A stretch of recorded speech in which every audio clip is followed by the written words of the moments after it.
Assalamualaikum warahmatullahi wabarakatuh. Kami dari kelompok 4.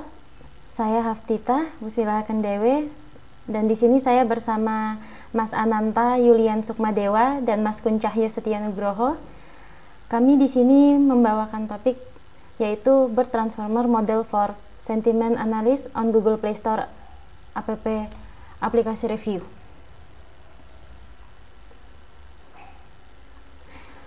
Pada dasarnya komunikasi adalah hal yang sangat penting dalam kehidupan sosial, apalagi kita sebagai makhluk hidup. Dan tentunya kita banyak menemukan informasi yang ada pada dunia media sosial, website, ataupun aplikasi apa yang sering kita gunakan yang menggunakan bahasa natural. Isu yang muncul dalam pengolahan bahasa adalah bahasa-bahasa yang ambigu atau bahasa-bahasa kita sehari-hari yang tentunya tidak dapat dimengerti oleh komputer.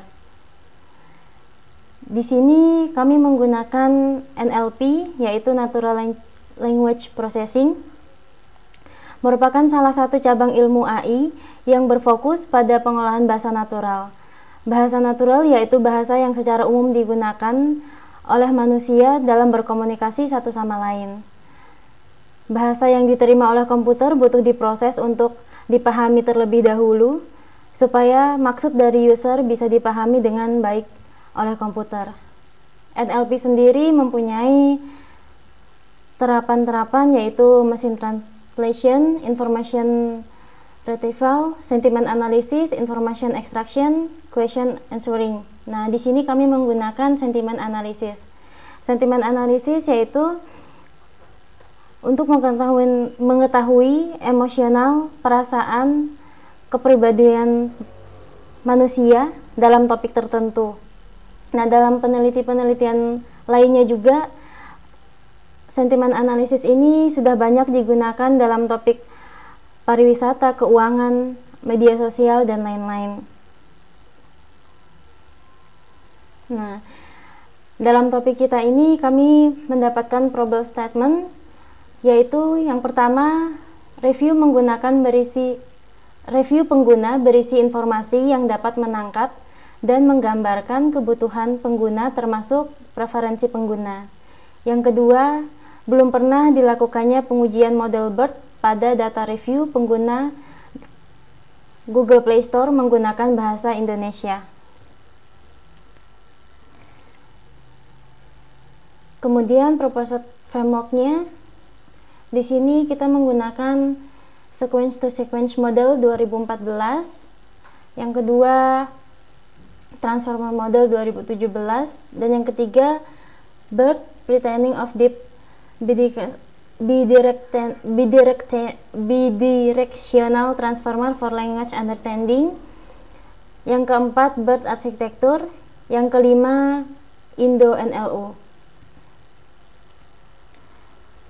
Nah, kemudian ini prosesnya. Pertama, kita mengambil data dari Google Play Store, kemudian kita scraping dan mendapatkan dataset review Google Play, kemudian dilakukan text processing.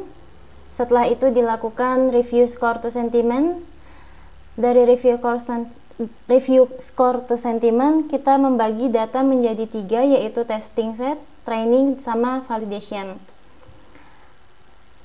Nah, yang dilakukan fine tuning model ini hanya dari data training dan validasi. Kemudian dilakukan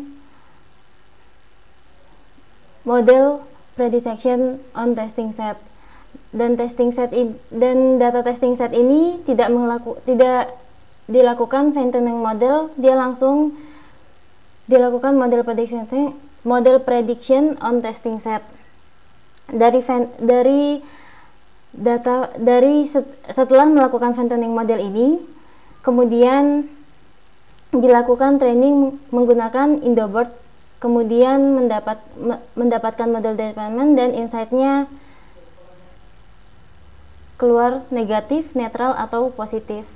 Setelah itu kami juga mereview data yang tidak di-training sama sekali, data mentah dari Google Play Store untuk mendapatkan insight negatif, netral, atau positif.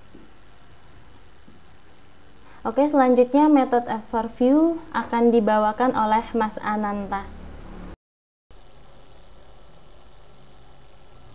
Ya, saya akan melanjutkan presentasi tentang metode overview. Yang pertama, kita bisa melihat dari model yang kita gunakan yang berbasis dari transformer. Transformer pertama kali dikenalkan pada tahun 2017 pada paper Attention is All You Need. Nah, transformer ini memiliki kelebihan yang cocok untuk paralelisasi. Model ini mampu menghasilkan skor yang lebih baik pada tugas-tugas tertentu dibandingkan dengan Google Neural Machine Translation. Kemudian cara kerja dari model transformer ini dapat kita analogikan seperti yang bisa dilihat, yaitu aplikasi untuk translate bahasa dari satu bahasa ke bahasa lainnya, di mana kita menginputkan sebuah kalimat dengan bahasa tertentu yang kemudian bahasa tersebut akan kita olah menjadi bahasa lainnya menggunakan model transformer tersebut. Kemudian di dalam model transformer itu sendiri terdapat encoder dan decoder yang berfungsi untuk mengolah inputan kita dan mengeluarkan outputan kita. Komponen dari encoder sendiri sebenarnya di dalamnya terdapat 6 tumpuk encoder. 6 tumpuk encoder tersebut kita dapatkan dari Attention is All You Need, yang di dalamnya dijelaskan bahwa pada komponen encoding terdapat 6 tumpuk encoder. Demikian juga dengan komponen decoder yang di dalamnya juga terdapat 6 tumpuk decoder. Kemudian kita masuk ke BERT. BERT sendiri adalah Bidirectional Encoder Representation from Transformer. Pertama kali dikenalkan pada tahun 2018.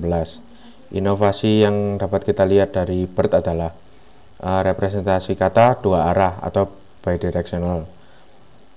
Ini menjadi sebuah terobosan baru dari model-model sebelumnya, karena pada model OpenAI GPT representasi dari kata tersebut hanya kita lihat dari urutan kata kiri ke kanan satu arah. Kemudian dari model Elmo kita bisa melihat kalau representasi katanya itu dari kanan ke kiri dan kiri ke kanan atau metode campuran. Kemudian framework BERT ada 2 tahapan. Yang pertama pre-training dan fine-tuning. Karena keterbatasan dataset yang kita miliki, maka pada penelitian ini kita menggunakan fine-tuning saja. Dalam tahapan fine-tuning ada transfer learning atau kata lain dari fine-tuning, yaitu transfer learning adalah kemampuan mentransfer pengetahuan dari model yang sudah dilatih. Kemudian transfer pengetahuan yang kita transfer tersebut kita aplikasikan pada kondisi baru yang sesuai dengan problem-problem tertentu. Pada tahap ini kita masuk ke tahap preprocessing pada data kita yang diawali dengan tokenization. Tokenization adalah pemecahan kalimat menjadi token-token tertentu. Kemudian token tersebut dipetakan ke indeks pada kosakata tokenizer. Contohnya adalah pada kalimat saya kuliah di Filkom Brawijaya, tokennya kita bisa berkata, kemudian kita berikan token ID. Kemudian BERT sendiri memiliki format tertentu yang harus kita ikuti. Yang pertama, menambahkan special token di awal dan akhir pada setiap kalimat. kemudian menambahkan padding dan memotong semua kalimat sehingga memiliki panjang yang sama atau konstan. Kemudian membedakan token padding dengan attention mask. Pada birds, sentence length, dan attention mask, kalimat pada dataset jelas memiliki panjang kalimat yang bervariasi. Nah, oleh karena itu, bird memiliki dua batasan yang harus kita ikuti. Yang pertama, semua kalimat itu harus memiliki panjang yang sama. Itu kita bisa dapat melakukan padding atau truncate pada setiap kalimat tersebut, sehingga kalimat yang kita olah nantinya akan memiliki panjang yang sama. Kemudian panjang maksimal dari kalimat yang mampu diolah bird adalah 512 token. Di special token, kepada kalimat-kalimat yang kita akan olah, kita memproses pada setiap akhir kalimat, kita menambahkan token shape, kemudian pada awal kalimat ditambahkan token CLS. Kemudian special token yang berikutnya adalah untuk menyamakan panjang kalimat, kita menambahkan token pad pada kalimat-kalimat yang tokennya masih kosong, sehingga semuanya nanti yang akan diproses memiliki panjang kalimat yang sama. Kemudian arsitektur dari bird sendiri. Bird base itu memiliki jumlah transformer block sebanyak 12, hidden size-nya 768, kemudian jumlah attention head-nya 12. Vocab yang bisa diolah sekitar 30.000 token, kemudian total parameter bisa sampai 110 juta parameter dengan menggunakan teks berbahasa Inggris. Kemudian bird large, jumlah transformer blocknya terdapat 24 blok, kemudian hidden size-nya 768, jumlah attention head-nya ada 16, kemudian vocabulary sekitar 30.000 token, parameter yang bisa diolah terdapat 340 juta dan menggunakan bahasa Inggris juga. Kemudian ada bird base multilingual yang jumlah transformer blocknya 12, hidden size-nya 768, jumlah attention head sebanyak 12, vocab yang bisa diolah sekitar 110.000 token, kemudian parameter 110 juta dan mampu mengolah 104 bahasa. Kemudian yang terakhir ada original transformer, jumlah transformer blocknya 6, kemudian hidden size-nya 512 dan jumlah attention head-nya 8. Berikutnya akan dijelaskan oleh rekan saya pada experimental setup. Baik, selanjutnya saya akan menjelaskan tentang proses eksperimen pada kelompok kami.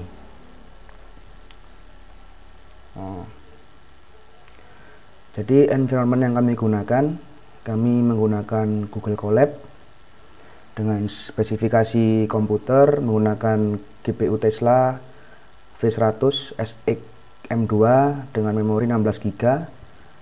Lalu kami menggunakan RAM sebanyak 28 GB. Kami menggunakan bahasa Python dengan bantuan library. Library yang utama adalah PyTorch. Lalu yang kedua adalah transformer.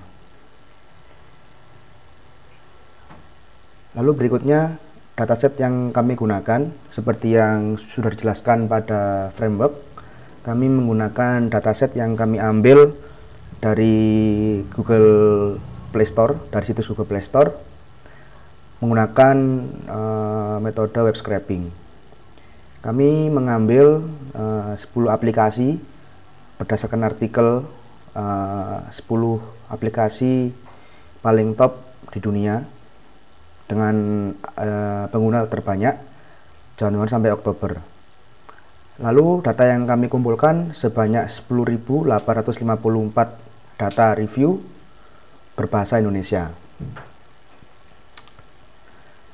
Langkah berikutnya adalah kami mengubah sentiment score atau review score menjadi sentimen. Jadi kalau dilihat pada Google Play Store, ulasan itu ada bintang 1 sampai bintang 5. Di sini kami mengubahnya menjadi sentimen. Bintang 1 dan 2 kami ubah menjadi sentimen negatif. Lalu bintang 3 kami ubah menjadi sentimen netral. Lalu bintang 4 dan 5 kami ubah menjadi sentimen positif. Langkah berikutnya adalah basic text processing. Jadi text processing ini adalah tahapan awal terhadap teks untuk tujuannya mempersiapkan teks menjadi data yang lebih baik, lebih bersih, sehingga akan baik ketika diolah selanjutnya. Kita tahu bahwa pada bahasa manusia, terlebih bahasa Indonesia, itu pengguna memiliki preferensi bahasa yang berbeda-beda. Sehingga di sini kita perlu samakan dulu. Langkah text processing yang kami lakukan pertama adalah lower casing, yaitu merubah bentuk semua kalimat menjadi huruf kecil. Lalu kami menghapus URL. Yang berikutnya adalah menghapus nama aplikasi. Jadi dari 10 aplikasi yang telah kami ambil, kami hapus semua nama aplikasinya sehingga tidak noise datanya.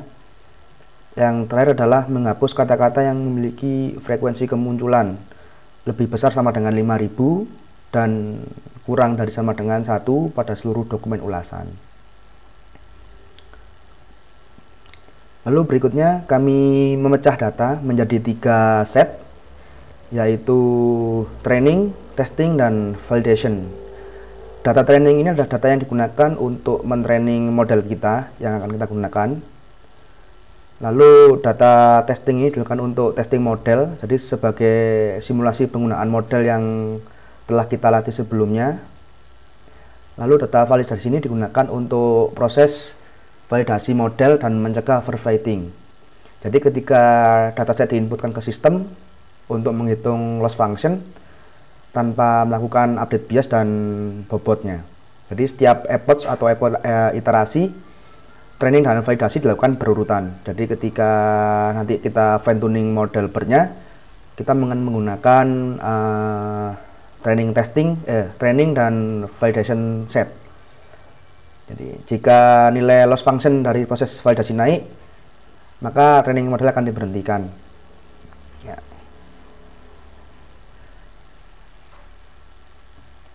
Lalu berikutnya kami menggunakan baseline model. Jadi tujuannya kita akan mengcompare atau membandingkan model machine learning yang berbasis statistik dan menggunakan deep learning, karena BERT adalah berbasis transformer yang tadi sudah dijelaskan, dan transformer itu berbasis pada jaringan saraf tiruan, di mana itu termasuk deep learning. Di sini kami akan membandingkan model machine learning berbasis matematika. Jadi kami menggunakan 5 model, KNN, SVM, Naive Bayes, Decision Tree, Random Forest. Jadi pada tabel ini kita bisa melihat bahwa hampir seluruh model memiliki training akurasi yang tinggi. Jadi SVM 90, Decision Tree dan Random Forest 92% pada training akurasinya. Sedangkan pada testing akurasi yang paling baik dimiliki oleh SVM, yaitu sebesar 57%. Ini akan menjadi patokan kita nanti ketika akhir menggunakan model BERT. Lalu seperti yang tadi sudah dijelaskan pada metode BERT, ada 2 tahapan pada BERT. Yang pertama adalah pre-training dan kedua adalah fine tuning. Pada penelitian ini kita menggunakan fine tuning karena data yang kita miliki terbatas dan model BERT harus dilatih pada data yang sangat besar. Kita menggunakan optimizer Adam. Ini sesuai paper yang kami baca. Jadi di BERT disarankan menggunakan optimizer Adam dan batch size-nya 32. Jadi batch size ini adalah jumlah sampel data yang disebarkan ke jaringan atau ke neural network-nya. Jadi contohnya jika kita mempunyai 100 dataset dan batch size kita adalah 5, maka model akan menggunakan 5 sampel data pertama dari status data yang kita miliki. Lalu kita sebarkan pada jaringan saraf tiruannya sampai selesai. Lalu learning rate kita mengambil 10 pangkat 6, epotnya kita mengambil 10. Lalu fine tuning BERT dengan 10 epoch, kita menggunakan dua pretrain model yang telah disediakan. Yang pertama adalah BERT based multilingual. Ini sudah tersedia semua. Seperti tadi yang dijelaskan pada sebelumnya, BERT based multilingual ini memiliki 104 bahasa yang dapat digunakan. Jadi pertama kali dikenalkan pada tahun 2018. Lalu berikutnya kami menggunakan fine tuning atau pretrain model dari IndoBERT. IndoBERT ini model baru dikenalkan tahun 2020 oleh tim peneliti dari Gojek. Bisa dilihat, nanti modelnya bisa dilihat di situs Hugging Face. Lalu ini adalah riwayat pelatihannya. Yang kiri adalah menggunakan BERT based multilingual, lalu yang kanan adalah IndoBERT. Bisa kita lihat bahwa dari kedua model ini sangat tipis sekali perbedaannya.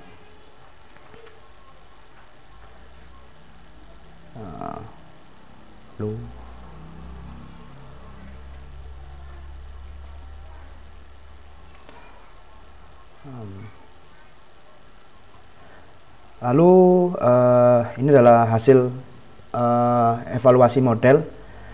Yang kiri BERT based multilingual, pada testing akurasinya kita mendapatkan akurasi sebesar 50%. Lalu pada IndoBERT, pada testing akurasi kita mendapatkan 56%. Nah, berikutnya kita testing model pada data baru. Jadi di sini kami mengambil dua contoh review yang belum pernah kami latih sebelumnya. Jadi ini menggunakan review aplikasi yang berbeda. Jadi pada yang atas, data yang pertama, itu kita bisa melihat dia memberikan rating 1 pada ulasannya. Dan ketika dimasukkan ke model BERT yang kita fine tuning, model menyatakan bahwa dia termasuk sentimen negatif. Lalu berikutnya yang bawah, jadi ini dia memberikan ulasan dengan bintang 5. Jadi kalau kita lihat bahasanya ini secara manusia ya, itu sebenarnya negatif. Jadi negatif, tetapi ketika dibaca lagi itu sebenarnya positif. Jadi aplikasi ini jelek, tapi bohong. Hayu, aplikasi ini sangat bagus untuk mendownload aplikasi atau file sangat cepat. Jadi kalau kita lihat sekilas memang negatif, ternyata sentimennya adalah positif. Dan model BERT yang telah kita latih sebelumnya menyatakan bahwa sentimen ulasan ini adalah netral. Lalu kita coba melihat prediksi pada testing set yang telah kita bagi sebelumnya. Jadi saya ambil salah satu contoh, mau bayar harus pakai kartu kredit kan tidak boleh. Bagaimana pakai potong pulsa saja punya? Ini karena datanya sudah kita pre-processing, jadinya datanya akan seperti ini ya. Jadi terus sentimennya adalah negatif. Dan pada kanan grafiknya BERT betul memprediksi bahwa sentimen ini adalah sentimen negatif probabilitasnya. Lalu kami sudah menyediakan demo aplikasi, dapat dilihat pada link berikut.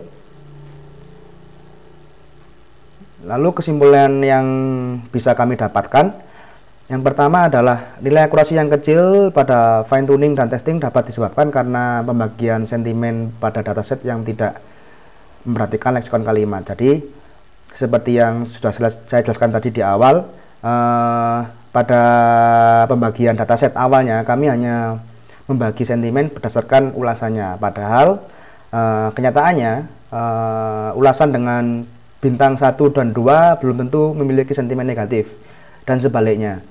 Ulasan dengan bintang 5 atau 4, 3 pun belum tentu memiliki sentimen positif. Lalu yang kedua, meskipun kedua pretend model baik BERT multilingual dan IndoBERT telah dilatih pada data yang besar, ya, nanti bisa dilihat pada papernya, kedua pretend model ini belum pernah dilatih pada data review aplikasi. Jadi karena setiap bahasa itu memiliki pendekatan yang berbeda. Jadi kalau IndoBERT itu dilatih menggunakan korpus Wikipedia, lalu Twitter dan berita. Tentunya kalau kita lihat bahasa Wikipedia dan bahasa berita itu lebih formal. Sedangkan bahasa pada dataset Twitter itu lebih slang atau bahasa gaul. Sedangkan BERT multilingual ini dilatih menggunakan korpus Wikipedia. Nah, sedangkan pada masalah ini kita menggunakan dataset review aplikasi, tentunya akan berbeda juga pendekatannya. Lalu yang ketiga, meskipun beberapa kali uji coba kami, model telah berhasil prediksi sentimen dari teks review yang telah diberikan. Jadi meskipun testing akurasinya sangat kecil, ya, tadi masih 56%, tapi beberapa uji coba kami menunjukkan bahwa model telah berhasil mengklasifikasi sentimen dengan betul.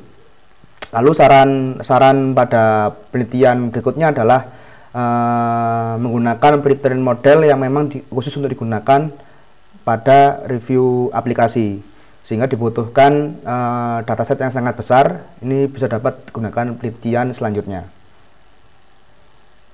Terima kasih. Demikian presentasi dari kelompok 4. Kami mohon maaf apabila ada kekurangan dan kesalahan kata yang kami sampaikan. Kami akhiri. Wassalamualaikum warahmatullahi wabarakatuh.